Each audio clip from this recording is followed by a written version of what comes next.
नामकुम अंचल में एक मौजा है चंदा घासी। उसमें करीब 200 खाता है। 520 एकड़ ज़मीन है। उस सभी ज़मीनों पर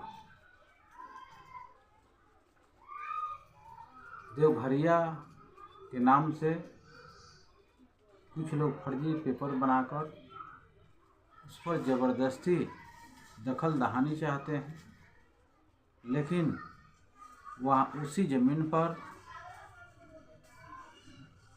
रैयत बसे हुए हैं। 1932 से पहले से लोग वहाँ पर ग्रामीण बसे हुए हैं और सभी को 1932 का खतियान बना हुआ है। और जो बाहरी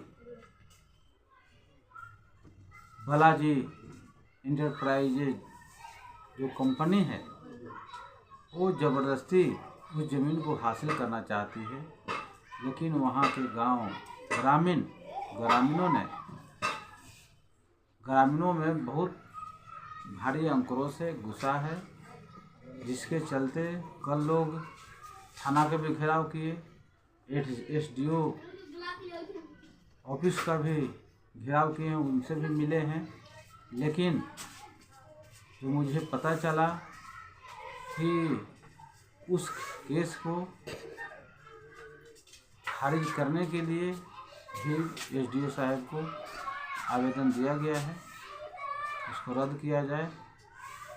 जो बालाजी कंस्ट्रक्शन है उनका कहना है कि 1914 में देवघरिया का ज़मीन था, वहाँ का राजा हुआ करता था, और आज भी देवघरिया तो वंशज के नाम से खड़ा कर उसमें फोर्जरी किया जा रहा है, धांधली किया जा रहा है कि मंसूर अली को दिया गया था सिर्फ रसीद काटने के लिए। वो खतियान बनाने का अधिकार, रैयत बैसाने का अधिकार उसको नहीं था, लेकिन ये सब गलत है। तो हम भी मिले बालाजी इंटरप्राइजेज से। हम लोगों ने कहा कि जो ग्रामीण का ज़मीन है वह सही है, कोई उसमें गलत नहीं है।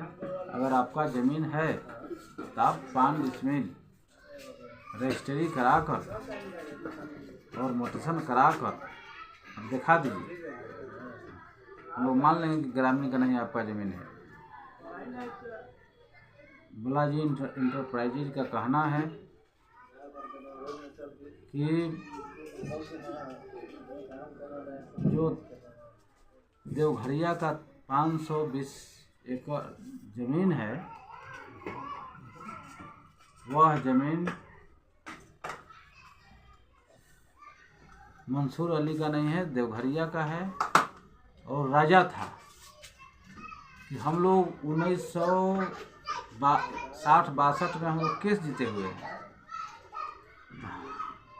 मैंने कहा कि जब आप केस जीते हुए हैं तो 2009 में एयरपोर्ट का अधिग्रहण हुआ था, तो 2009 में सरकार द्वारा जो पेमेंट किया गया, पैसा दिया गया, वो आपको मिलना चाहिए, देवघरिया को मिलना चाहिए। सही बात। क्यों नहीं मिला? उस पर उन लोग जवाब नहीं दे पाए, बोले कि ये सब छोड़ के बात कीजिए। यही प्रशासन से मांग है, सरकार से मांग है, इस पर गहन जांच हो, और जिस पर 2,500-3,000 करीब संख्या में ग्रामीण बसे हुए हैं, तो उनके ऊपर जो आफत आया है उससे ग्रामीणों को बचाया जाए। इस लड़ाई को लड़ने के लिए मैं हरदम तत्पर हूँ और आंदोलन जारी रहेगा। कुछ दिन बाद ब्लॉक का भी घेराव होगा।